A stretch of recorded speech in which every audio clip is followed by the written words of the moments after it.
Alors pour finir l'anecdote du mont Hémé, je me suis perdue. Je suis descendue et après je ne savais plus où est-ce que j'étais. Je me suis dit que si je descendais du côté de la rivière, je pourrais toujours suivre. J'ai demandé à une personne du coin qui m'a dit que non, c'était très loin et qu'il n'y avait pas d'accès pour marcher. Il fallait que je prenne un bateau, que je rame.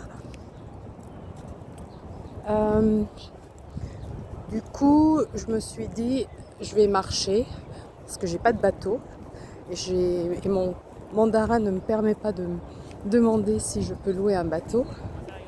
Et donc, j'ai redemandé à la même personne qui était très très gentille, qui essayait vraiment de m'aider, qui était serviable, mais je comprends mal le mandarin, donc je comprenais même pas la moitié de ce qu'il me disait. Sauf qu'il n'y avait pas de moyen de descendre et de suivre la rivière. Du coup, j'ai compris qu'il voulait m'emmener dans sa voiture pour m'emmener à un endroit où je pourrais aller à Shindian à pied. Mais je ne comprenais pas très bien et du coup, je voulais y aller à pied. Il m'a dit que je pouvais y aller à pied.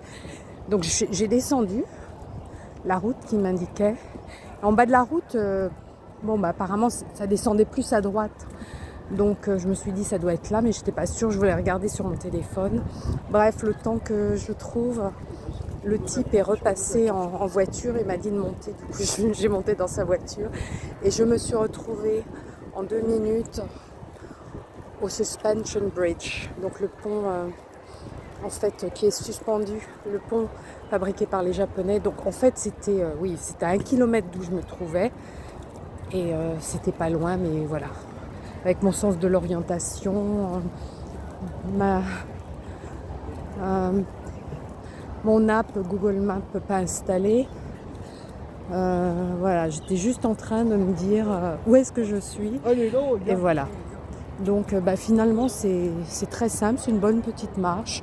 Même si j'avais pris la route, ça aurait été pas mal. Sauf que comme d'habitude, il n'y a pas de trottoir, donc c'est toujours un petit peu dangereux quand même.